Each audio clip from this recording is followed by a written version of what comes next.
Well, David, thanks for coming on the show. It's always good to have you back on.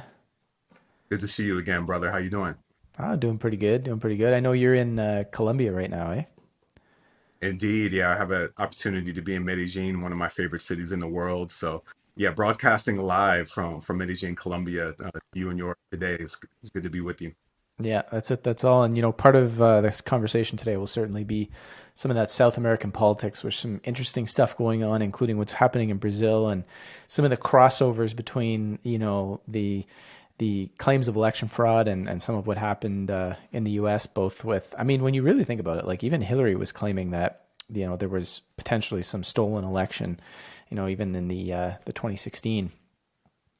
But then, of course, in 2020, we all know the Trump perspective as well. But before we get to some of that, why don't we touch a little bit on some of your like sort of political history and background to sort of frame this conversation a little bit, because we're going to talk about politics and some potentially new and exciting options moving forward, and definitely dive into some nuances. But I know you began, I mean, you've always been interested from what I remember. I'll let you tell this story, but I know at some point you worked with Tulsi Gabbard in her campaign a bit. Why don't we start there?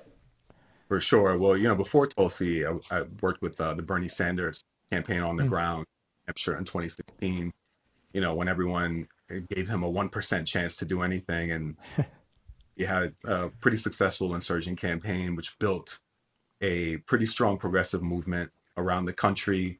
And what's interesting how that ties into Tulsi, you may remember in 2016, she actually stepped down as vice chair of the DNC to call out the inequitable primary that was rigged, and that actually Elizabeth Warren admitted was rigged. Donna Brazile wrote a book about it. And, the foul play that occurred in the 2016 primary with Hillary Clinton, and how she just had a stranglehold on the DNC as an organization tilted the scales against Bernie Sanders. Tulsi Gabbard called that out, relinquished her chair as vice chair of the DNC, and became probably the most high profile Bernie Sanders surrogate in 2016. Of course, Bernie wasn't successful ultimately, even though he came close. Um, you know, Maybe if it wasn't for the super delegate debacle, he might have actually had a chance to win that primary. But that's water under the bus at this point. Fast forward to 2020, Tulsi Gabbard threw in her hat as a candidate for the Democratic nomination, and I admired her a lot, not just because of um, I thought the political courage it took to step down from a prestigious position at the DNC to support Bernie Sanders, despite all the threats she got, but also, I really resonated with her on foreign policy. I resonated with her message. I thought she was somebody who was nonpartisan in the sense that she was committed more to principles than political ideology. And, I still believe that's the case with her. I think she's not afraid to sort of explore and journey across the political spectrum in whatever is resonant for her, whether that's progressive policies or obviously now she has a different political take and political view, and she's going on a different journey. But in 2019, I did was on the ground with her in New Hampshire. Actually, that was the most successful state for her in the primary. So we're proud of that. But yeah, and then I just got to know her and her family on a personal front. I think she was just a really high quality person outside of politics. So in terms of my political background, I'm an attorney by trade, trained at Howard University School of Law. There, I became really interested in human rights, and really, I'm just a concerned citizen. I'm not really a high profile political operative. I get involved in the fights where I think it makes sense and where I'm passionate about it, and I think there can actually be some real change. As opposed to just getting involved in politics for the sake of being in politics, which, quite frankly, I think it's an exhausting thing to do if you're not there for a solid reason. But it was a very interesting experience to say the least. I would say 2016 to 2020 was enlightening to me just to see um, how difficult it is to ascend in the political game, particularly on the Democratic side of the equation, if you're somebody who goes against the grain of the political doctrine of the Democratic Party and actually wants to do some things to rot out the corruption within the Yeah. Democratic, you will be assassinated and your character will be maligned. And it takes a lot of courage to do that. So I take my hat off to all those candidates, not just Tulsi and Bernie, but others who were in that fight, and put it all on the line to stand up for what they believe in.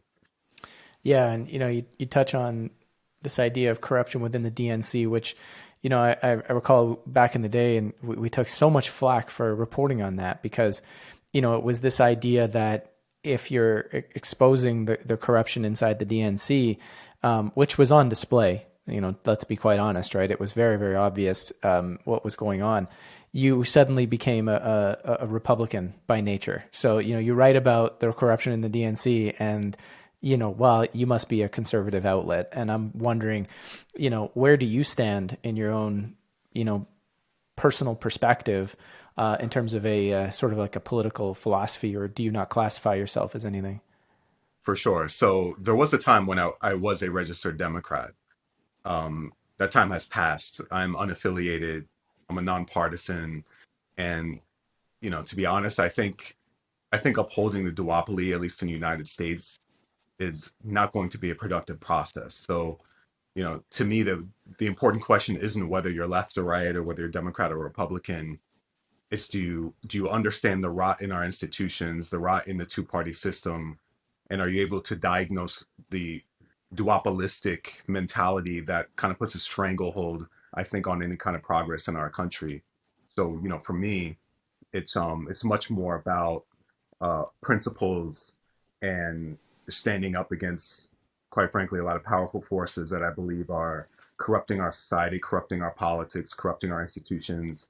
We have a very real oligarchy in the United States, and both parties are play a part in that. And I believe both parties are complicit in that system perpetuating itself. So to me, it's more about, do you understand that corruption? Do you understand how the two-party system essentially has played the people to perpetuate this cycle of corruption for decades and decades and decades, to where we have some minute disagreements for sure, and then there are some very real disagreements between the two parties. You can talk about reproductive rights. I think that's a very salient difference. But when it comes to foreign policy, when it comes to central banking, when it comes to the institution of corporate capture of both parties, it's actually quite similar, and they tend to vote with a bipartisan consensus on those big issues. So for me, I could no longer, in good conscience, kind of play that game of left versus right. To me, it's much more about how are we going to progress and how are we going to properly diagnose the ills in our political process. And to me, you can't do that if you're just sort of on one wing of the equation. Yeah. Yeah. So you're kind of saying there's a larger issue with the overall structure of politics. And one of those issues I think that often comes into play here is sort of this discussion of, when you I'll say this as a Canadian looking at when I talk to my American friends and so on and so forth, oftentimes what will happen is the attacks on the way politics functions here is like, oh, you guys are just socialists and you're crazy and you're this and you're that. And Bernie Sanders is super dangerous because he's a socialist and this. And I find there's these isms, right? And these assumptions that are made about whether it's the Republican Party, the Democrat Party, or that any direction somebody is going to take is pulling us away from this sort of free market capitalistic democracy over to this like really bad socialist frame. And there's very little nuance and understanding of what's actually going on there. What's your take on that when people kind of just throw any sort of progressive policy as just socialism? Yeah, that's become a word that almost ceases to have meaning. I'm almost like the term. I use the term progressive as well, but even that has kind of ceased to have meaning now, with in terms of the different sort of the different interpretations that people spin on it. And listen, the socialism thing is funny to me because nowadays everyone's a socialist. Justin Trudeau's a socialist. Bernie Sanders is a socialist. Lula's a socialist. Petro's a socialist. Olaf Scholz is a socialist. And what does that even mean, right? And I think what's funny is that a lot of the times when people use that term, simultaneously they enjoy some of the things that occur from social democracy, such as Social Security, Medicaid for people who are older, having universal healthcare access. Like these are ideas of social democracy that people really enjoy, and if you take that away, they get angry. But it Yeah. and this has sort of been used, I think, just to pit people against each other, and actually, what that does is that benefits the establishment, because the establishment doesn't want people to have more access to economic opportunity, more access to healthcare, more access to clean water.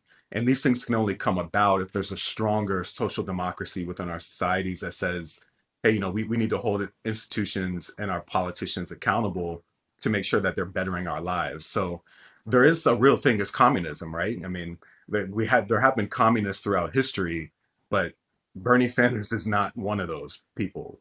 And Yeah. um, so it's I'm always curious when people say that. What exactly do you mean by that term? Like, what about him is socialist? Because even Bernie Sanders, who is a social democrat, is not going to take apart free enterprise.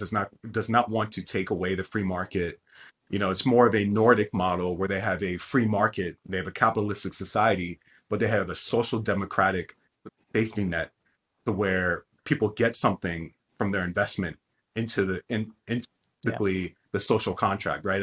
As a citizen of this country, I buy in to the social contract, meaning X amount of my income goes towards services that later I benefit from, whether that's healthcare, whether that's retirement, pension, whether it's social security. And if you want to just take that away and have the Wild West, well, you have something similar to how the United States functions today, where all that money is funded towards war, all that money is funded towards oligarchy and corporate capture. That is actually socialism for the corporations.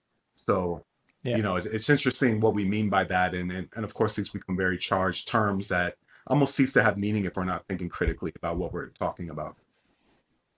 Yeah, and I think even within this discussion, just on its own, there's so much lack of understanding, lack of nuance, lack of really just like taking note of the complexity that is our system and how it actually functions. We've become so surface level in our understanding for the most part, and when you throw terms around and almost like insults around, and then you ask people, okay, those terms, those insults, what do you mean by that? What is the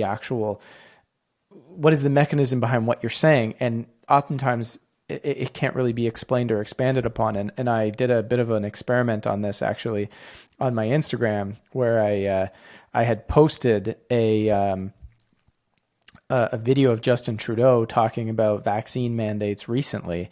And I said, well, instead of just saying he's an idiot and name calling this dude, like, can you explain in facts why his perspective here is maybe wrong or should be questioned or critiqued? Like, what facts would you throw at critiquing this? And there was something like 200 and something comments, and maybe like 1%, if not 0.5% of people actually had a fact. Right? So it's like we know what to say. We know how to name call. We know how to say bad things. We know how to call somebody a socialist. We know how to call somebody a communist, but we don't actually know why or what it means. And I think that's fascinating that the same populace is voting. The same populace who doesn't necessarily understand an issue is also voting on things. And so it becomes this question of, are we just sort of stuck in fighting against each other and not necessarily voting for what is the best thing, but more so voting for, I don't want the other guy to win, so I'm going to vote for my team. What's your take on that? Right. Yeah. And it's kind of like the boy who cried wolf too, because if everyone's a communist, if everyone's, you know, um, Lenin, or if everyone's Hugo Chavez, then when the real thing actually emerges onto the scene, you won't be able to differentiate between a Bernie Sanders and an actual communist dictator. Uh, Right. Literally, if you paint every conservative or right-leaning person as a fascist, when a real fascist comes onto the scene, how are you going to be able to differentiate between what you're calling a crypto fascist or just a fascist and an actual fascist was now looking to put a stranglehold and an authoritarian stranglehold on society? I think the Justin Trudeau thing is interesting because, while I disagree with his handling of the pandemic, I wouldn't consider him a fascist authoritarian dictator. I mean, there's still, democracy in Canada. And now I think Justin Trudeau is out of touch with the people of his country, and Yeah. because of his background, and I think because of sort of his elitist posturing, doesn't really is not able to resonate with the concerns of the people on the ground, whether that's their concern about losing their livelihood because of a draconian vaccine mandate and sort of trivializing that concern that people have, which I think is a very legitimate concern. That is certainly a flaw of his tenure. But to say that he's just an abject communist or socialist, I think it's just again not being critical. It's just kind of being lazy and throwing insults out there, hoping it sticks, and airing a grievance that isn't really based on reality. Yeah. So a lot of people would say, probably including myself, that some of the way he conducted himself is authoritarian from the standpoint of, you know, science don't matter, facts doesn't matter. Um, it's more so, here's the policy, here's what I'm going to do, and if you don't like it, too bad, right? This is some of what he did. But what would you say then would be what's the line he would have to cross to be considered an authoritarian? Like, so he took authoritarian actions, right? But what would the line be that he would have to cross? Well, I think to me, there would have to be a clear line that the policies he's instituting are so unpopular that he's circumventing the will of the people. But correct me if I'm wrong here, Joe, because this is your country and you know a lot Hmm. more than I do. But from my understanding of what I've seen, it seemed like maybe a slight majority, but still a majority of Canadians approved of how he was handling the pandemic and actually, I think, were more or less in support of his policies. Am I correct in that, or is that not correct? I think depending on where you looked in terms of polling, I think that would probably be the case. And I also think this brings in that complex question, and this is where I think these issues become complicated. But um, at what point in the pandemic would people have said that, right? And at the same time, what information were they going off of that produced that perspective, right? So I think the argument, if I'm hearing you correctly, that you're making is people at some point in the pandemic, maybe around the Freedom Convoy or something like that, um, would have approved with the way he's handling it. And therefore, he wasn't necessarily authoritarian because he wasn't going beyond the will of the majority of those people. Is that essentially what you're saying? Well, correct, because an authoritarian doesn't care about the will of the people and doesn't allow for open debate in Parliament, for example, or to any questioning of policy. And you know, again, I'm not hip to all the nuances of your system, but from my understanding, there was open debate. There was, um, in large part, public support of his policies. Now, I think you make a very interesting point in terms of if he did have a majority of support in that, was it coerced support? Was it manipulated support, or was it actually independent, free-thinking people who came to that conclusion? I think that's a good question. But to me, if you're looking at authoritarianism, again, that's a very specific term that signifies a specific way of holding power, and that circumvents the will of the people to where what the people want or the people voicing their grievances doesn't matter at all. Now, I think you could make the argument that people who come from the trucker convoy and people who are processing there, rightfully so. And again, criticism I have is last I heard him critique that saying, oh, well, they didn't have a permit. Well, if you Yeah. about open democracy and freedom of expression, freedom, freedom of protest, um, then whether or not somebody has a permit or not is just a technocratic detail that shouldn't get in the way of Yeah. people's right to protest. But I do think that I will say this. I think in large part, a lot of the zero COVID policies around the world in Canada and the United States have been authoritarian, have been a gross overreach of government policy to where they are now making policy not really based necessarily on scientific observations, but based on what they think is best for other people. And that becomes a very dangerous proposition, particularly uh, when those policy considerations put people at a distinct disadvantage because incidentally most of those people who make those policy positions can just sit at home on their laptop. They don't have to go out into the world. They don't have to engage in a day-to-day economy. Their livelihoods are not at stake. So when you have sort of that elitist mentality that brings forth that policy, I do think that trends towards authoritarianism and it should be called out. Yeah. And I know that, I think you're talking about one of the clips where he's kind of saying, I don't think people should protest in order to force the hand of the government was, I'm paraphrasing here, but he was essentially stating, this was during the Emergencies Act inquiry, had to have been probably maybe 3 or 4 days prior to this recording. He was essentially saying he didn't want to set a precedent by meeting with people that if you come and occupy. So this is how he was trying to clear up his words. He was trying to say, if you come and occupy a place, and you think that is going to grant you a meeting with me, well, this is where I kind of draw the line. And this is where I'm very interested in this, in really breaking this down, like what happened in Canada, because, he's essentially stating that it's like, imagine you had no issue, right? And then the issue just sort of stems up over one day. And the next thing you know, on day 2, people are going and occupying, the land around Parliament so that they could get a meeting. So you go from 0 issue to give me a meeting, I'm occupying, I'm not leaving until you give me a meeting. That's one scenario, but this was something that was been talked about for months, and this was built up. And no matter what people had said, no matter what people were trying to have in terms of their voices heard, it was like, you don't exist. And it came to a point where their only option was to occupy. Right. And then now he's saying, well, I don't want to set a precedent by meeting with people who are occupying. So at what point can people be heard? Right. And this is kind of what I'm trying to understand in sort of his perspective of not setting a precedent. But what are your thoughts on that whole idea of, listening to people and who are saying, you know what, I need to be heard, and we have to do something extreme to do so because we're not being heard. Like, what's your take on that and his reach of saying just, yeah, you know what, I didn't want to set a precedent? I think it's just a failure of good governance, because if you become president or you become prime minister of a country, you're prime minister for everyone, for all Canadians, right? So even those who you may vehemently disagree with. And this sort of reminds me, and drawing a parallel of sort of failed diplomatic efforts around the world, where a country will say, I'm not going to meet with X leader no matter what. Like, I'm not going to meet with them unless 100 of the conditions are met.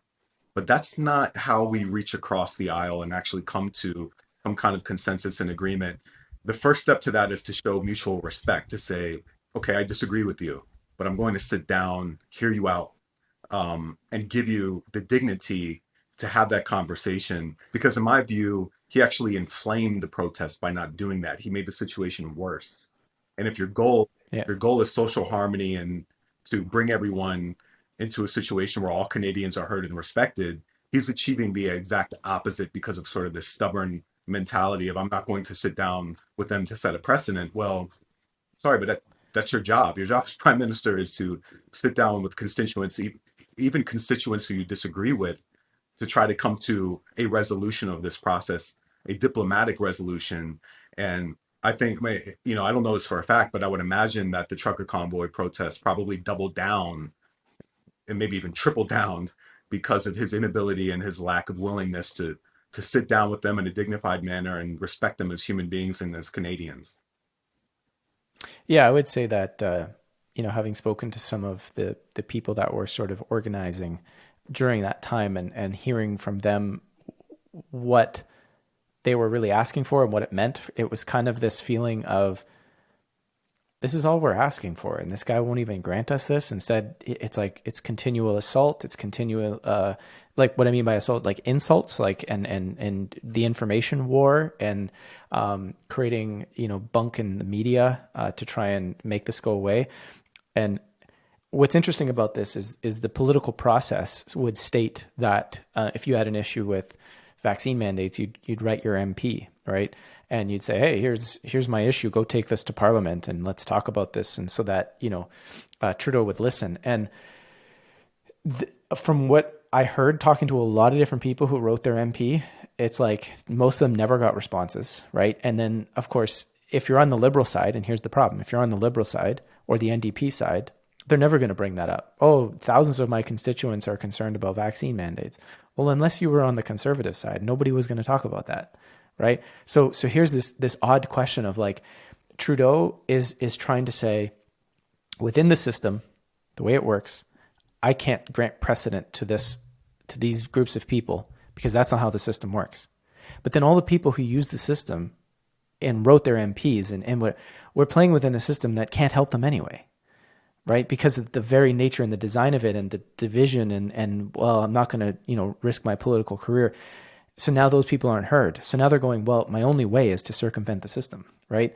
And I think this is where we get into these like really, really, we're reaching this point, I think, in general societal evolution where people are realizing that societies just don't work. They just don't function properly. And this is producing issues all over the place. Yeah. And I'm just wondering if it's like, without bringing that into the fold, it's easy to frame issues. Like it's easy to look at a piece of the issue and say, well, yeah, you know what? You can't set a precedent by meeting with these people. It's like, yeah, that's a piece to the issue, but these people tried to use the system and it didn't work. Right. So what else did they have to do? Yeah, and that's an excellent point, Joe. And I think that this is where we have to look at ourselves in the mirror and say, am I approaching this in good faith? That Justin Yeah. has to ask that question to himself. But I think also the truckers do too, in this respect, that, my understanding was that there were some bad actors in the trucker convoy who were trying to prevent basic food and medicine supplies to get to communities that needed them. To me, you have to look in the mirror and say, okay, is this the best way for me to go about this? Because you have to, if you want to come down and sit with Trudeau and Trudeau wants to sit with the truckers, both of them are going to have to give a little bit and say, hey, let's try to come in good faith. Because, in a negotiation, usually the hallmarks of a good negotiation is that both sides feel like they're not getting everything they want. Even both sides feel like they're not getting a good deal because you're negotiating and you're giving something to get something. So I think in the US, this is where this exemplifies sort of the divide we have, meaning both sides don't seem to want to act in good faith to sit down and try to come to a resolution on anything. They'd rather just deviate, go to their own respective corners, throw insults, and intensify the extremism on both sides. So, I would challenge in that particular conflict. I don't think either side was acting in the best faith that they could to bring forth a resolution. I think there was a lot of stubbornness. I will say this though: Justin Trudeau is the prime minister. He's the one in the position of power. So the onus is on him Yeah. to facilitate the environment where there is diplomacy, where there are people who feel like they're heard and respected and that their rights are respected. And if he's not doing that, then he's failing his job as prime minister. Yeah. Yeah. It's an interesting question looking at, where some of the truckers acting in bad faith and, that's a tough one. And it's a tough one from the standpoint of too, like there's no way you can know the intentions per se, or the faith per se of thousands of truckers. Cause I would say there was probably thousands of truckers that were involved. And there was of course tens of thousands of people who came to support. Were there some truckers that were, rough around the edges per se? For sure. Were they doing their best? I think so. Were there some that, Pat King comes to mind where I think again, people might hate me for saying this, but, really paying attention to Pat King and, tracking him over the years and debunking the nonsense that he has put out so many times. Do I think he's approaching things in good faith? No. And people would destroy me for saying that, but I don't think he is necessarily approaching in good faith. And I think it's actors like that actually distract from the overall mission and that make it for the media to take them down.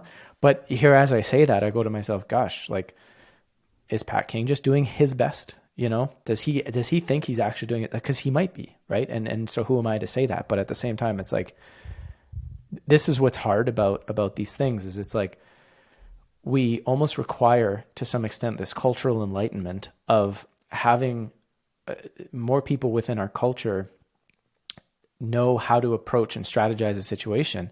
But you're asking people to do that while we're also in this very tight and difficult system where we're working constantly and we may not have the time or we may not have the ability to educate ourselves in a way that uplifts the way we see the world and approach the world. And yet, if we don't do that, it's almost impossible to navigate and integrate with our systems in a meaningful way. So it just feels like there's this complex conundrum of like, do people have the knowledge to come at it from a good faith point of view, or do they already think they are? you know? 100%. And I get Jill. The point I'm trying to make here is, if you draw a parallel to what happened with Tulsi Gabbard, because we spoke about her earlier, think of the way Yeah. the in the Democratic establishment treated her, treated Bernie Sanders, treated other people who deviated from basically the norms of the Democratic establishment. They didn't just say, "Hey, we have a fundamental disagreement. Let's have a debate." They smeared her Hmm. as a Russian asset, basically as a Yeah. which by the way is a penalty of execution. I mean, basically, they went through all of the bad faith exercises to ostracize somebody. And what did that result in? I actually think it contributed to where you see Tulsi today, to where she may be just as focused in exacting revenge on the Democratic Party as she is and actually trying to engage in good faith politics and holding true to her principles, because she has obviously gone on to a side where she's endorsed people like Don Bullock and Carrie Lake, who are actually promoting a lot of authoritarianism and are promoting a lot of policies that really contradict the DNA of who Tulsi was as a congresswoman and her record throughout her tenure. If you look at her voting record, if you look at her platform when she ran for president, these people do not stand for any of that. So I think a lot of that Yeah. is her, understandably so, feeling that she was so ostracized and treated so poorly and unfairly that now it's a little bit about revenge, and that creates sort of this cycle of perpetuation of bad faith, when where if you would just treat people in good faith and treat people fairly, I think we would have a much more harmonious system. So to me, it's sort of an endless cycle when people act in bad faith, particularly in people who are in positions of power. Yeah. Yeah. I feel what you're saying. I think basically the clarity there would be that really the people in positions of power have to be committing to acting in good faith, not just necessarily protecting whatever it is that they're there for. And the citizenry or the citizenry, you're there to be, to some extent, the one that has the capacity to come in good faith no matter what, based on your position, and you have the responsibility to do so. That's kind of what you're saying is they should be setting the tone from the get go. 100%. And so, and what I mean, and to further just drive that point home, you have a woman who, um, served in the U.S. Army, right? Still is serving on active duty. It's one of the few people who ran for president who actually was a veteran and risked her life for her country. But on the same token, because you disagree with her politically, you're painting her as a traitor and Russian asset. Just because she meets diplomatically with somebody like Assad, now all of a sudden she is a Benedict Arnold and the biggest traitor to the country we've ever seen. What Nobody can look at that objectively and say, yeah, they're acting in good faith, right? It's clear Yeah. it's clearly a way to manipulate and try to ostracize somebody and manipulate their perception to the public. And they were very effective at that. There was a lot of hatred aimed at Tulsi Gabbard because of Hillary Clinton and other people who perpetuated this myth that she was somehow a traitor to her country because she spoke against the foreign policy establishment. And when you do that, Yeah. you're creating enemies. You're not creating harmony. And I think that example is probably told over many times in various countries, including Canada. Yeah. Yeah. So let's continue that, because a lot of that, what you're talking about there, where, yeah, it's hilarious when you really think about this. You have politicians talking about fake news on social media, and how social media has become this place where a bad idea can spread really quickly. Yet they do the same thing, right? They'll design statements, they'll design tweets, they'll design news pieces to basically spread a campaign inducing or campaign supporting or campaign killing sentiment out into the public. And then they'll use social media knowing that the public is not really going to take the time to read past the headline on social media and to read past the 100 character tweets that people are putting out. And so then they can shape public opinion around something that people aren't looking deeply into. Now, that's obviously a huge issue. We've talked that on the podcast before. People who are listening, go check out some of the earlier episodes that talk about that. But this leads into this idea of, let's talk about Brazil a bit and what Americans are seeing. And I'm not just saying Americans. What I mean by that is United people from the United States of America. But in this whole Americas, the continent, right?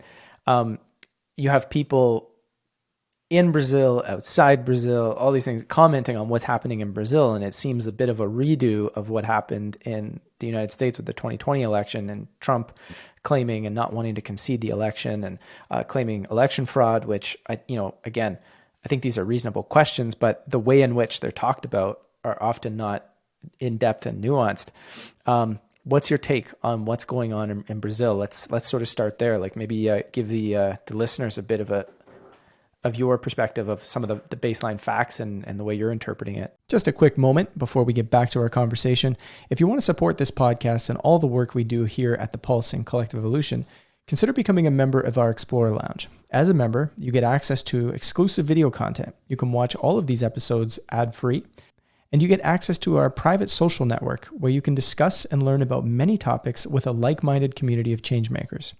It's truly an incredible place to be, not just for the benefits that you get, but you're directly supporting our dedicated team here at Collective Evolution and The Pulse. Visit explorerlounge.one, that's .one, to learn more. All right, let's get back to the show. For sure. It was a fascinating election, first of all. Lula versus Bolsonaro. Bolsonaro obviously was the incumbent who won in 2016.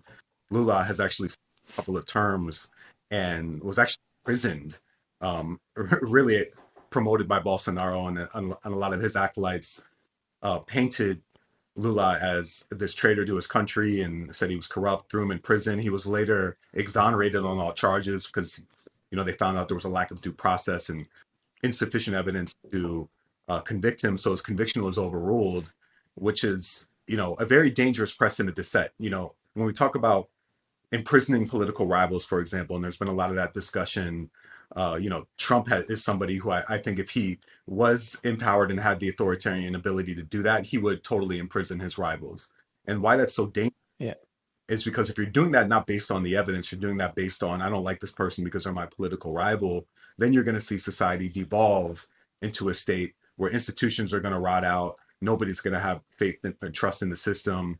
Quality of life is going to plummet. And any veneer of democracy is going to be completely gone. So it was a very close election in Brazil. Lula won a very slight victory, and and not all that dissimilar to what took place in the United States. Bolsonaro now has officially contested those results and is asking the results to be overturned. There was a large protest in Brazil in the aftermath of the election, and what a lot of people felt could have come to a dangerous situation. They didn't have a January 6th situation, but it was there was a lot of civil unrest.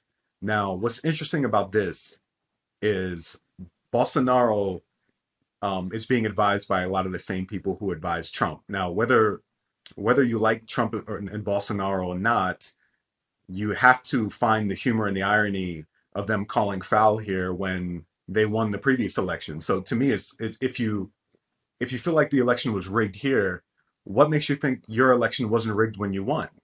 Because essentially it was the same system that elected you. So I always ask people to diagnose that problem and look at it from that perspective, because if you're only crying foul when you lose and you're not interested in election integrity across the board, regardless of the outcome, then it looks like spilled milk, right? It looks like crying over spilled milk, that you're only concerned if the results don't go in your favor. And that is very dangerous to the institutions. Now, what's interesting about Lula is that a lot of people were painting him as this socialist and this person who was going to create all of these fissures in society and take away people's rights, take away people's mobility and the right to prosperity. But if you look at Lula's track record, he actually presided over the largest economic growth in Brazil in the past 30, 40 years. During his first term, that was the ascendancy of the BRIC nations, who were developing nations who came onto the scene: Brazil, Russia, India, China, who became prominent economies. So you can't be a socialist who is against free market capitalism and also preside over the largest economic growth in the modern history of your country. But those things do not jive together.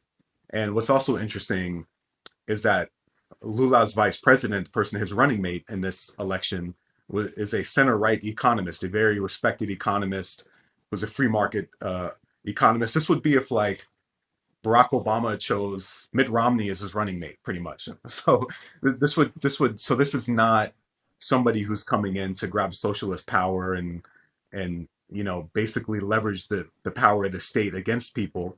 You know, during his previous tenure, they experienced the largest increase in the middle class. More people were elevated out of poverty into the middle class to participate in the economy than ever before. So, and you saw the erosion of that economy under Bolsonaro.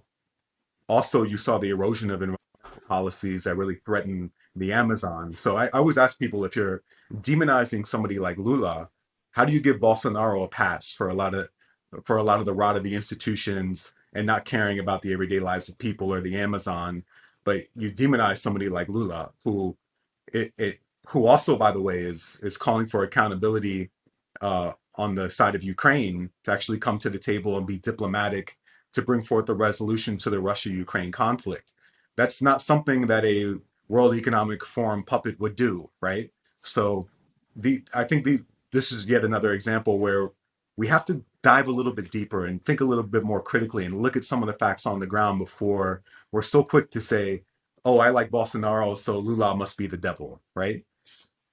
Yeah, yeah, and so let's wheel back for a second. I mean, the corruption that Lula was accused of. Now, I know, for example, in the political process, you can kind of find a loophole sometime, or sorry, the legal process. You can sometimes find a loophole and sort of get things thrown out, or maybe you have some powerful friends. But were there good accusations against the corruption that he was involved in while he was in power? There were, yes. However, if you're going to find that, you could essentially find that in every prominent politician in Latin America, which has been riddled with corruption.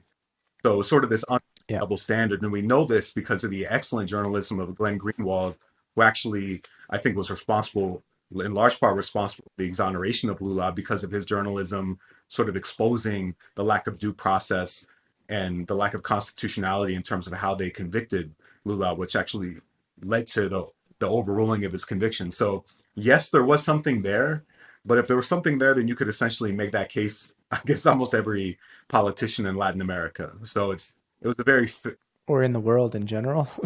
what's that? Or in the world in general.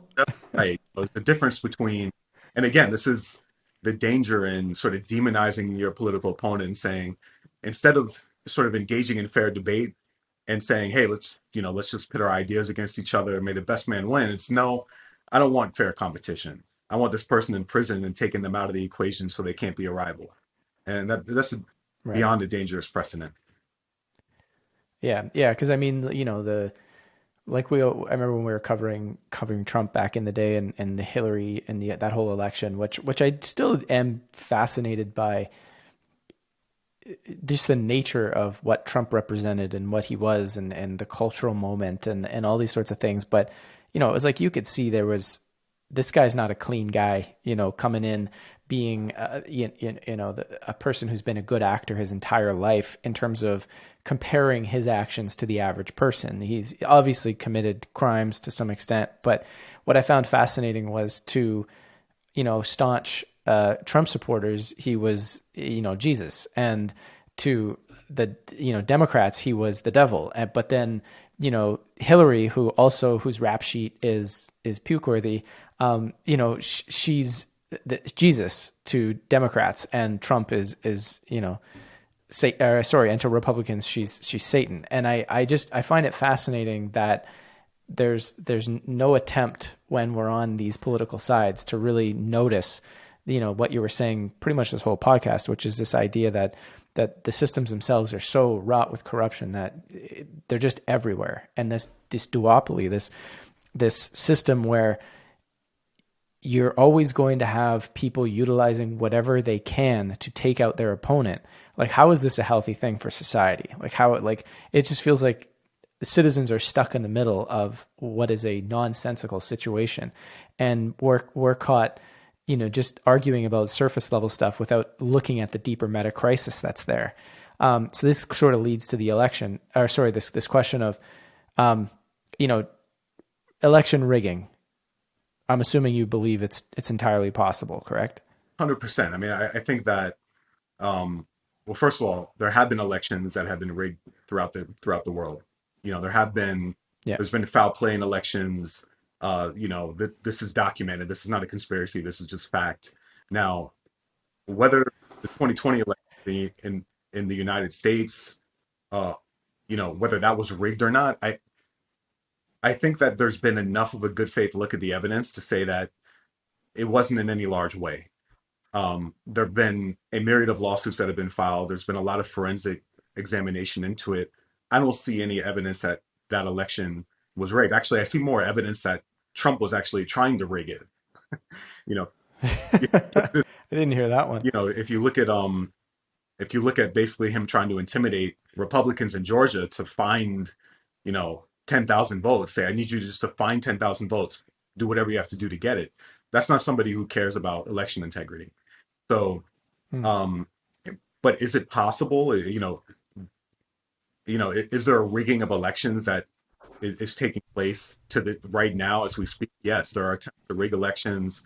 There are attempts to manipulate outcomes 100%. I actually think one of the clearest cases of that was the Democratic primary in 2020. If you look at the Iowa caucus, the debacle that happened there with this app that was used and how the results were just inconsistent with what the findings were when they actually came to verify later. And actually, the head of the Democratic Party there had to resign because of how he administrated over that debacle. I think there are instances like that, particularly in primaries, where political parties feel like they're essentially entitled to nominate the person that they want to nominate, regardless of what the people say.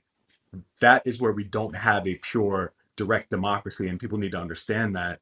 So yes, election integrity is a huge issue, but I do not think the 2020 election was, overturned and Biden was installed somehow because they didn't want Trump to win. I think if anything, if there was going to be a rigged election, it would have been for somebody like Hillary Clinton in 2016. So I don't buy that Trump was that election was rigged and that any of his claims are valid. With regards to the 2020 election, let's say, I'm assuming you're familiar with Dinesh D'Souza's 2,000 Mules and that whole claim. And I think in that, um, and I got to say off the top, like as a when I put on my journalist hat here, this is not a topic that I've personally spent a ton of time digging apart in terms of election fraud. It's just not where my focus has been, so I'm not like a huge expert in it. However, like looking at some of what he had put forth, it seemed like there was issues with mail-in ballots and that whole thing, and they claimed to have had all this video evidence of people returning over and over with these like ballots and this sort of stuff, and it kind of seemed like there was evidence there of election fraud in their perspective, and they claimed that they had a whole bunch more evidence. Have you seen this? I'm familiar with it, yes, and I'm also familiar with some of the claims in Arizona. I do remember there was something proven where there was basically a ghost ballot that was handed in and counted for somebody who didn't even exist. Um, However, and that actually prompted an investigation. But when they investigated it and they looked at it more closely, and they did a forensic analysis, it actually came back that Biden had more votes than they thought, not less, in that state. So I Yeah. think there are instances like that where there's evidence of an isolated incidence of some type of corruption or bad faith. And by the way, those people get prosecuted who handed in those fake ballots. Is it enough to overturn? Is it enough to say that, because of this situation here, maybe there's a dozen situations of voter impropriety that means the entire election is now invalid? That's where I don't think there's strong evidence to show that. And when it comes to D'Souza, I mean, I wouldn't consider him a good faith actor in this. Um, and I think that you have to look at the evidence itself. And what I hear from him and a lot of other people is that, oh, we have the evidence and we have more evidence. Well, where's Yeah. the evidence? Like submit all the Right. evidence you have, because there are enough people who care about this. And certainly there's incentive amongst a lot of conservative Republicans in Republican states, by the way, like Arizona, who wanted to find corruption. They wanted to find impropriety. But when they looked at it, they couldn't. So my question to that is, well, if you have more evidence and you're saying that there's more evidence that you haven't presented yet, what is stopping you from presenting it? put everything on the table. Yeah. Because one thing we shouldn't do is discount claims. If somebody is claiming there's election fraud and they have evidence of it, they shouldn't be dismissed. They should be looked at, and people should not think that there can be no credence or absolutely no evidence whatsoever that there's fraud. If there is evidence of fraud, that should open up a larger investigation. But it has in a couple of these states, and what I've seen is through that process, it actually comes out that there was nothing there that would overthrow or have a have Trump gain like 30,000 votes in a state where he needed, 30,000 votes to change the outcome. Um, Yeah. to me, it's just a lot of crying over spilled milk.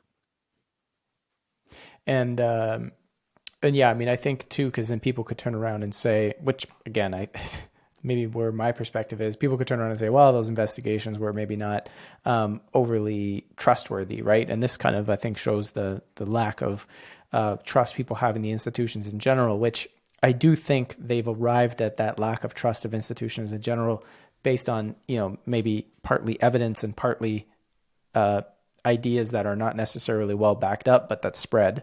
So I think there is that there. But I always thought when it came to election rigging, that the way to do it would be with the machines, not necessarily mail-in ballots. Like maybe that is the way. But for me, I always thought that it would be much easier to do it through voting machines. And I remember doing a sort of an in-depth sort of look at where voting machines existed around the United States and in what counties and different areas. And there was large enough population centers that went based on machines versus other population centers in the same state that went off of like paper ballots, for example. And there was always enough where you could sort of swing a close election just through the machines.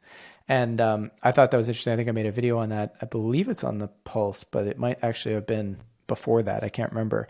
But I thought that was interesting because it to me, that's like the easiest way to hide it. And I'm wondering, like, have you heard in your journey of exploring some of this election fraud stuff, have people been able to investigate the machines at all? So not in the United States, but I am aware um, there was an election in Mexico, sort of at the advent of technology when voting machines first came into existence, where it was proven that there was election fraud, manipulation of the voting machines there. Now, that was some time ago, and in the United States, I don't think there's been a deep enough dive to look into these machines. Now, one way, of course, to verify the results of these machines is to have backup paper ballots. There have been some politicians who have pushed for this because that would solve a lot of the problems and solve a lot of the questions around the voting machines if you had backup paper ballots to verify, which I think would be worthwhile. But it is interesting that a lot of our election systems in the United States are pretty antiquated. I mean, it still takes weeks in some instances to get results back, where in a lot of developed nations, Yeah. they actually have much more efficient and streamlined ways of accounting for elections than we do. And I think now there's so much attention around election fraud that maybe people are being so careful that they're going through that process. And don't get me wrong, it's better to be late and accurate than to be quick and inaccurate when you're counting votes. But the concern Mm-hmm. about election fraud doesn't just come from Trumpians, right? I mean, as you point out, Hillary Yeah. Clinton called into question the results of the 2016 election. Stacey Abrams did not accept the results immediately when she lost the first governor race in Georgia. So this is something where there's been distrust across the system and across the political spectrum to the point where there should be, I think, more active efforts to enhance election integrity and build the trust, which clearly is lost. I mean, there's a lot of loss in the Yeah. institutions across the board. Yeah, and what I find when people bring up the loss of trust in institutions and when they talk about election fraud, I was just reading an article this morning in the Guardian, and it was this piece that was just smearing the crap out of this Graham Hancock Ancient Apocalypse that was on Netflix. It's just basically saying it's the most dangerous show on Netflix, and you're reading through the arguments of this author, and you're like, man, this is these aren't the greatest arguments, but they basically, if you were to boil it down, they were saying that, questioning the creation of the pyramids and doing all these sorts of things. What's next? questioning whether election fraud is real, questioning whether 9/11 was an inside job, right? That was basically the frame of the article, is like, you know, questioning the who built the pyramids as a gateway drug to, you know, talking about rigged elections and talking about, 9/11 being an inside job. And what I found fascinating about this was it's like a no-no. You're insulting democracy in the United States by questioning whether there's election fraud, even though there's an entire infrastructure and an entire incentive system for anybody to do this. Like, everything is there to be able to rig an election. Why would it be silly for people to question that? Like, it makes no sense to me. Wouldn't it make more sense that if people were questioning election fraud, instead of telling them they're a crazy conspiracy nut, wouldn't it make more sense to just say, okay, let's fix our silly election systems, because that's what they are, such that it's impossible for them to be rigged, and remove as best we can the incentive to even rig an election, right? Wouldn't that be a more reasonable solution than just calling people names? Yeah, and and this is where I'm always astonished at the lack of intellectual curiosity from a lot of media that doesn't actually care to investigate whether something is true or not. They're just quick to dismiss something reflexively because they this Yeah. presumptive legitimacy to institutions and to power, as if you know as if these institutions are infallible and have never done anything wrong. I mean, that's always my I'm always curious because listen, I do think that there is a tendency to over exaggerate the conspiracies in our world, particularly today. But there's also a tendency to under exaggerate and to say that nothing is ever a conspiracy. And I'm always questioning these people. I'm like, really? Like, you look at the world and you don't see any conspiracy? Like, not even one? Like, everything is just above the Yeah. board and everyone's just acting benevolently. This is sort of this naivete, I think, approach that lacks intellectual curiosity, critical thinking, and it's just it's just fascinating. It's almost sophomoric to me, to where you would it's like you're believing in Santa Claus or something, right? Like like you're not even really curious enough to investigate this and to answer somebody's question and to say, as you suggested, yeah, let's look into this. Well, why don't we look into whether there's any veracity to these claims, as opposed to saying, how dare you even ask that question? Of course. Why would you even Right. Yeah. bother to have the curiosity to question something that, clearly has holes in the official story? And the reason why I think it's important to look at the political process as not just a complete failed endeavor, meaning something that we should never engage in any scenario, is one, the world needs us. The world needs us to solve some big problems right now. And one of those problems is the collapse of our environment, the collapse of our ecosystem and biodiversity. And one thing that's encouraging here in Colombia and South America in general is there is a coalition being built to come to the rescue of the Amazon forest. And with the new administration of Gustavo Petro and Francia Marquez in Colombia, with Lula now in Brazil, with some of the leaders in South America who are, for the first time, a consensus across the board in South America is going to do something about this. That is encouraging. That's something we could look at and say, okay, there's reason for optimism there. And I think we have a tendency to be doom and gloom, to think that there's nothing that can ever good, nothing good can ever come from politics, or nothing good can ever come from spirituality or religion, or nothing good can ever come from all of these institutions, which should be here to leverage and which should be here to rally support for the planet and to improve the lives of our people and create more sustainable food systems, create more freedom, more liberty, more opportunity for everybody. So if we abandon that process, then we just leave it to the bad actors to take control of it and take advantage of it. That's not to say we should be naive in thinking that our institutions are so rock solid that we don't need any accounting of election fraud, or we don't need to look into corruption. We don't need to look into potential false flags. We have to look into all this with a sober mind. But if the end result is that we become abandoned and now we become more vulnerable to sensationalistic mindsets and sort of fantasy paradigms, then we're essentially opting out. We're saying, I'd rather be in this fantasy timeline than deal with the actual problems on the ground. And for me, I never thought that was the solution. Yeah. I feel you. And I can understand that. It's this concept of, we talked about it in this some previous episode on the podcast as well, this like sort of in system, out system, short term and long term solutions, and trying to embrace more sort of nuanced perspective of how or when we should utilize our existing systems versus how we should potentially try and create parallel systems. Because I mean, I will say for me, it feels like major change. I mean, that's subjective, but let's just say major changes. It would be hard to see them happen in our existing system because of the way that it's set up. However, I think like we saw with Roe v. Wade, if the people want access to, bodily autonomy, they got to use the existing system to make that happen right now in the short term, right? So I think that's an example of utilizing it in the short term. But do you recommend people, from your perspective, sort of explore out system, more long term solutions as part of where they put their energy? 100%. And I also think that you're just as impactful doing something like creating art or um, engaging in something you're passionate about, to use that to make a statement on society. It's not always just, hey, let's get involved in the political system and, just vote and put your sticker on and then that solves all the problems. We have to, I think, take a higher responsibility to, I think, first discover what is our gifts, what is our passion, what do we care about, what makes us unique, and then contribute that gift and unpack it onto the world and persuade people instead of trying to force people to see things your way, right?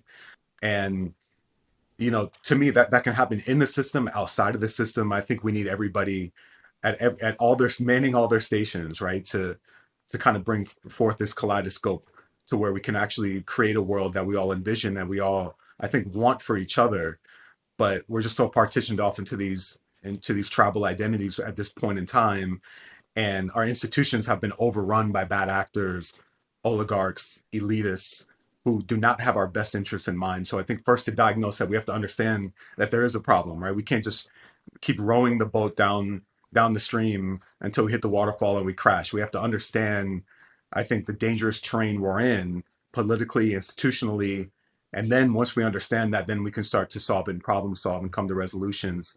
But to answer your question, I think that there are so many ways to impact our world that we have to explore what is our gift, where can we actually be resonant and passionate, and do something meaningful that also makes us feel good, makes us feel who we are, makes us feel like the unique individual we are. And I think if more people are engaged in that, we'll start to see some salient change on the ground. Yeah.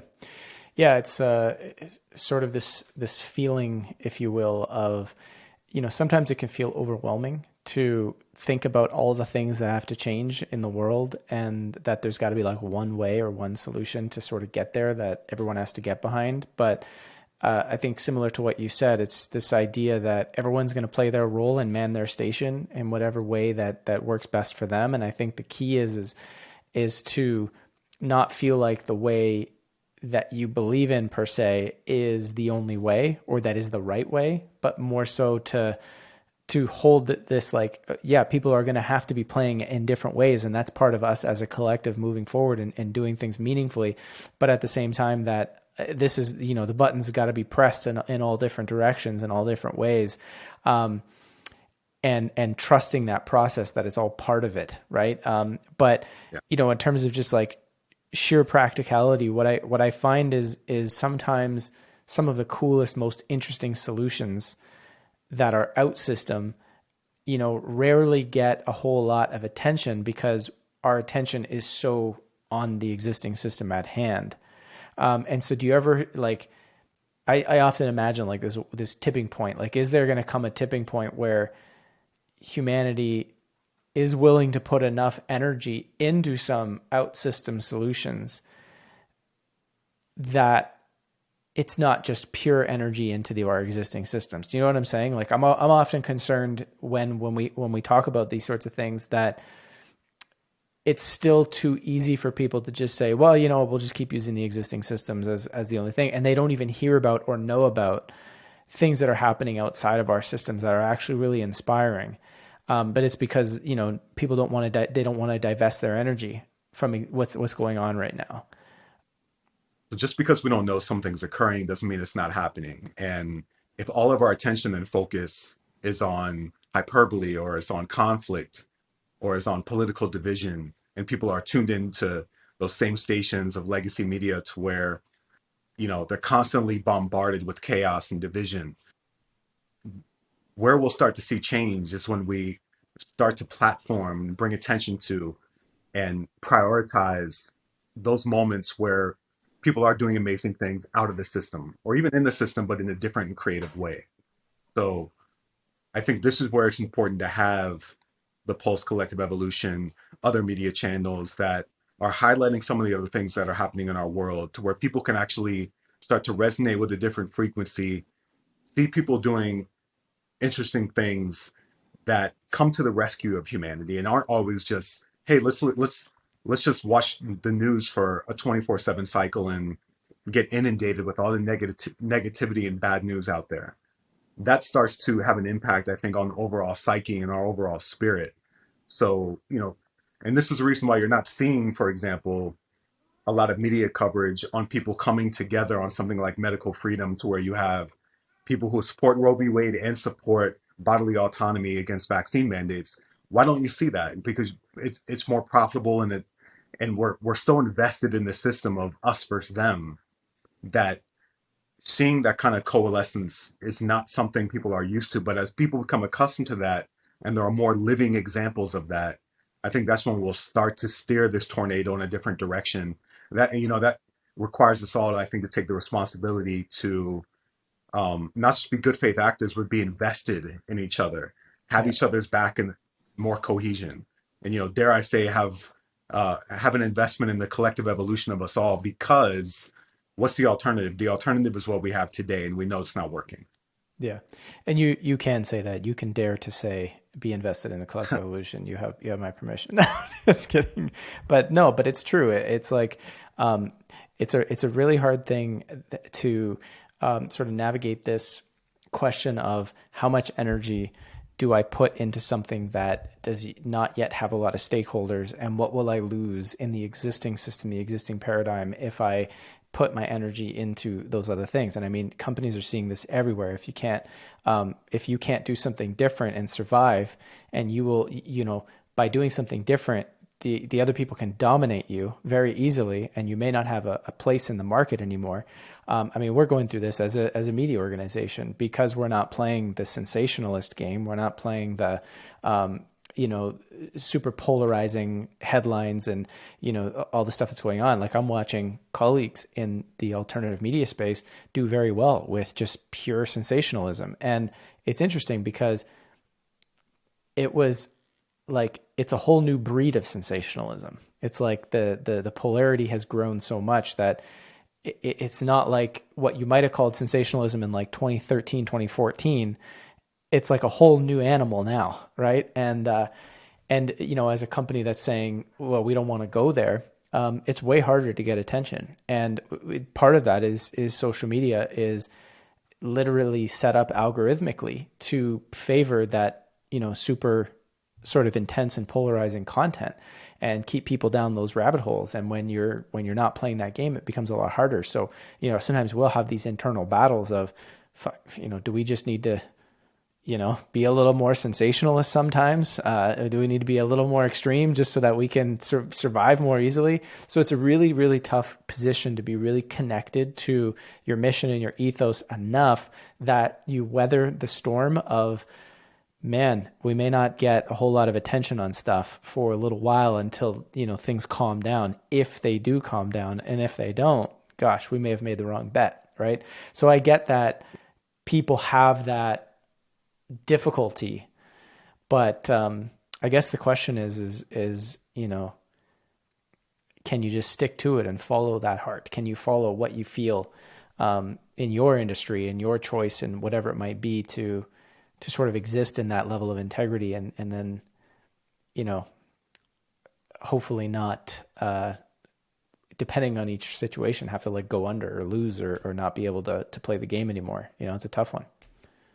Right, it is a tough one, and I think we really need to experience a dietary change in our media. Like, literally, the information that is being fed to people, we have to analyze whether it's actually improving their lives, improving their mental state, improving how they feel. And I would ask everyone, if you watch a sensationalistic piece of content, sit in your body. How do you feel after you watch that? Do you feel in harmony? Do you feel like you've just been enlightened, or do you feel like you're being radicalized, right? Or Mhm. you're being pushed towards a certain persuasive ideology that maybe isn't even your own original thinking. It's just now somebody's actually taking control of your ship and ferrying you over to an ideology. And because you've been eating that, you've developed a habit. It's kind of like our diet. If we're eating junk food all the time, and then you start to get turned on to more holistic ways of eating, and you start to feel good, then you start craving different foods, right? Yeah. So I really think it's the responsibility of media companies to feed people more holistic and better information. And also, and we've discussed this too, not to be so invested in just activism of one particular issue, but more invested in truth seeking across the board, to where the goal is not to just pigeonhole you into one issue and have you forever fixated on that issue. It's Yeah. to have a well balanced diet in terms of the information that you're getting and that is being offered up to you. And that's why I have a great admiration for companies that resist that temptation, and even obviously there's a financial incentive too, to just put out that junk food out there in sensationalistic headlines because it's catching fire. And I think a clear indication that we're moving towards a healthier place as media, as a society, as a culture, is that people are starting to eat and feed off different media that is better for them, that is making them more informed, more enlightened. And I think more importantly, feeling good in their bodies, feeling like I have more joy and I have more affinity for people around me than I did when Yeah. I was just tuning only one lens that actually resulted in me kind of hating people, hating the Yeah. other side. Yeah. Yeah. And I think this is this is kind of one of the key is how is your body, what story is your body telling you about, you know, the nature of the stuff that you're tuning into. And then if you imagine that there's this mind body connection, which there is, and you start thinking about how you're literally being taught to accept an enemy and somebody else who has a different, narrative than you about what's going on in the world. I always find it fascinating because, oftentimes you'll hear that, oh, especially from the alternative space, the government is always trying to divide people, and their divide and conquer is the way to go. But then you look at the media that those same people are producing, and it's all, we're the awake people, and these are the sheep, and these people are all bad, and it's the same sort of divide and conquer strategy of us versus them, and of these in groups and out groups, and this tribalistic thinking, and it's like the polarization, the insults against people who think differently. And what's fascinating about all that is it's like, do you not realize, in a sense, that you're doing the exact same thing as the people that you're apparently fighting against? And again, I think this goes back to why there's this need for this larger cultural enlightenment as we move forward towards creating changes to so many of the things that we talk about here. Because if all of our systems, a new political system, if people voting directly on policies, if all this were to happen, there has to be good faith sense making at the core of it all.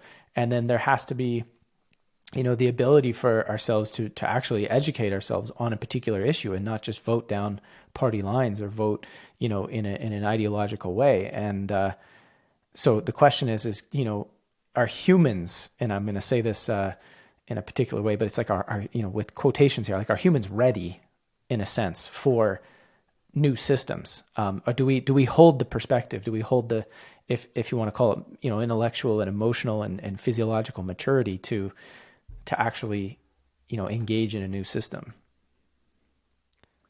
That's a very good question. And I think to answer that question, we'd have to first take away all the manipulation and deception going on, right? Because I think the noise and the distraction created by a lot of these institutions and these media conglomerates makes it difficult for us to actually sit with ourselves and understand if we are ready for that. Um, but I think I think we would actually see a rapid expansion in terms of the quality of our lives and the quality of our communication and our information if we gave more platform and more attention to some of these more holistic ways of looking at the world, and giving more shine and more attention to people who are committed to actually informing us, actually getting us good information, enlightening us, and putting us in the position to where more well informed and more balanced. But in order for us to do that, we have to sort of take away some of these bad actors and replace them with something that is more abundant and vibrant and healthy for us. So I think it's hard to diagnose that without first sort of going through that detox process of our world around us. Yeah, and you're suggesting, just to be clear there, that people choose to not tune into those quote unquote bad actors, as opposed to, like, you know, Google and YouTube and Facebook making that decision for us, right? 100%. Yeah. And that's where we have to step into our own power. It's like nobody's forcing us to click on that same video every day, right? Nobody's forcing Yeah, us going to go on that internet forum where all you do is argue all day long and demonize other people. I mean, we have to take some self responsibility in this. You know, if you look at Anthony Fauci, who is retiring, he just had a press conference, and I thought it was fascinating because he got a lot of softball questions. People were just asking him about his legacy and, you know, how great he was and fawning over him, this and that. But then one person asked him to comment on some of the new revelations that have come out from the origins of the pandemic and COVID and the lab leak and the funding of the EcoHealth Alliance and a function research. And the press secretary literally wouldn't allow the question to be asked. Like, it wasn't there, it was not allowed. And when we're in a crisis of trust in institutions where people rightfully feel there's no transparency and people are not, particularly in this instance, public health institutions, are not being open and honest with people, the only way to rebuild trust is to have that transparency, to have somebody like Fauci answer those questions directly without being able to evade them as he's done for years.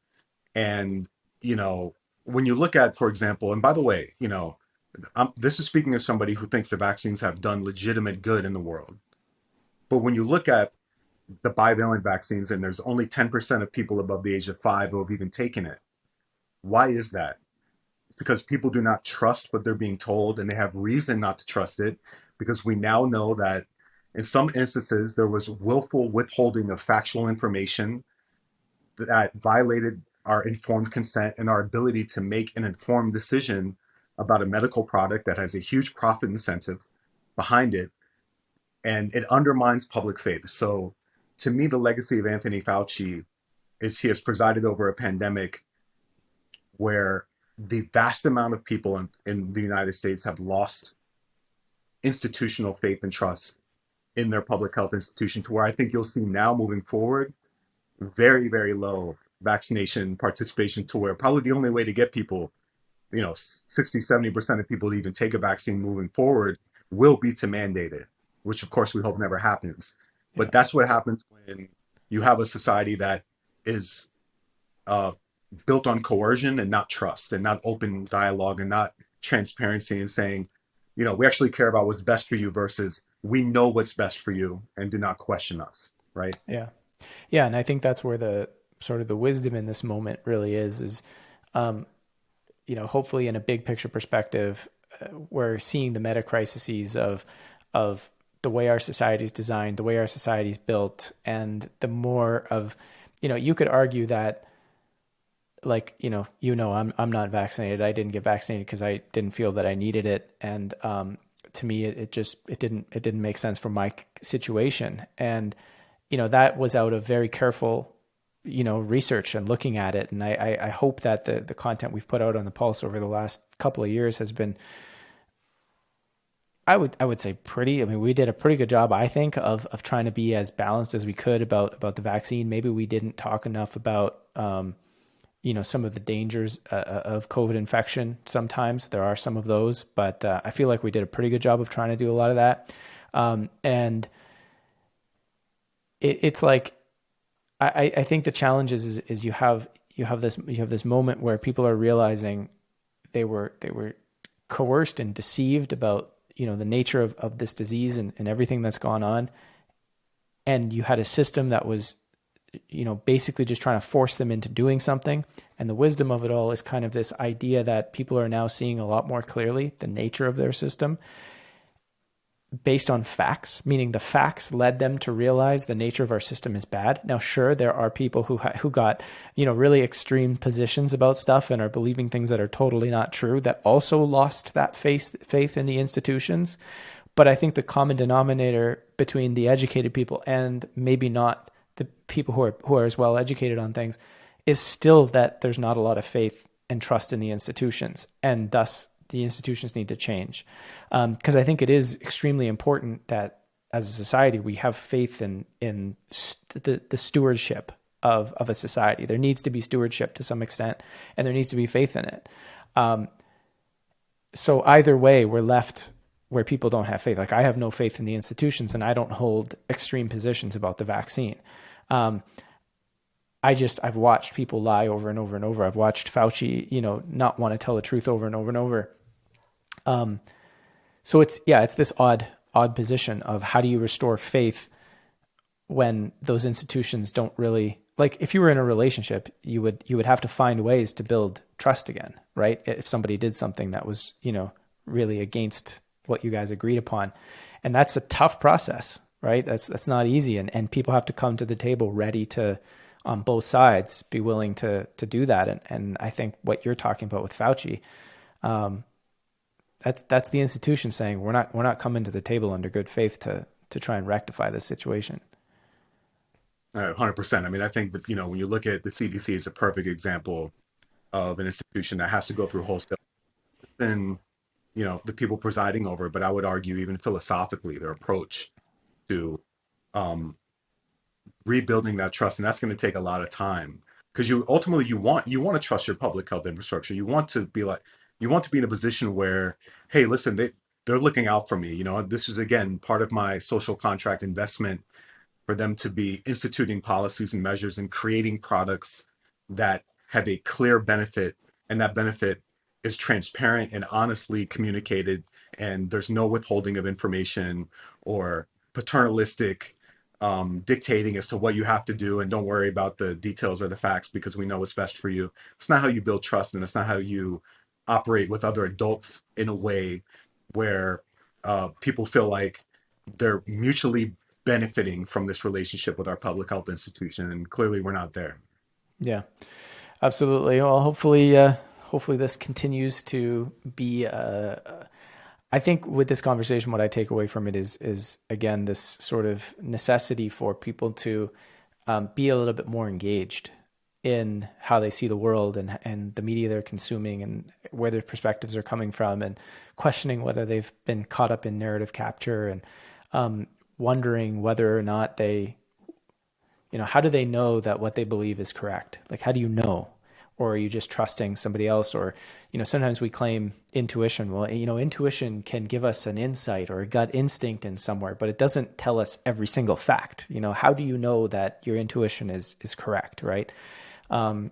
And I think it's important that we get sort of engaged and we come out of these hyperpolarized, hyperbolic fighting for our side, fighting for our ideology, coming out of that. Yep. That's kind of what I'm taking away as a summary. What do you think? 100%, Joe. I was just, laughing because I have faith in us. Like, I feel like we're capable of operating somewhere in between this spectrum of, vaccines are creating the biggest genocide in human history, and, get 8 jabs of this vaccine or else. Yeah, exactly. We're in between this space. What do you think? Yeah, I mean, absolutely. I think we can find somewhere in the middle there. And I'm so glad you said earlier this idea of just really looking at the media that you're taking in, because I've been harping on this for so long. And I think people don't realize the effects that the media, whether it's mainstream or alternative, whatever it is, what effects it has on people, and how you can look at current events and news and stuff that's going on in the world in a healthy way. But you got to be looking at it from media personalities or media platforms, whatever it might be, that are actually in good faith trying to find that truth, or in good faith trying to have a good conversation, and not just this hyperbolic, one-sided, we're conservative media, we're left media, we're, anti-vax media, we're pro-vax, whatever it is. Like it doesn't, we don't actually gain anything from that, and it's doing more damage than it is good. And embracing that and realizing that and choosing different media is, I think, a really important piece of the puzzle. So I'm glad you brought that up. Even though, of course that benefits, what we're trying to do over here, but we're doing that because we honestly, truly believe in it, right? Like, I do believe that's something that has to happen. For sure. And that's why I always appreciate these conversations, brother, where we can explore these ideas in a way that just feels good. It feels good to to connect with somebody and explore these ideas without feeling like there's this compulsion to just, drift and polarize to one side of this equation and not be able to engage in this free flow of exchange. So appreciate you, brother. Well, that's it. That's all. I hope you enjoyed the show. As always, I want to thank the members of the Explorer Lounge who are helping us to continue doing this work. If you want to support this podcast and all of the work we do here at The Pulse and Collective Evolution, consider becoming a member of our Explorer Lounge. As a member, you get access to exclusive video content. You can watch all of these episodes ad-free, and you get access to our private social network where you can discuss and learn about many topics with a like-minded community of changemakers. It's truly an incredible place to be, not just for the benefits that you get, but you're directly supporting our dedicated team here at Collective Evolution and The Pulse. Visit explorerlounge.one, that's .one, to learn more.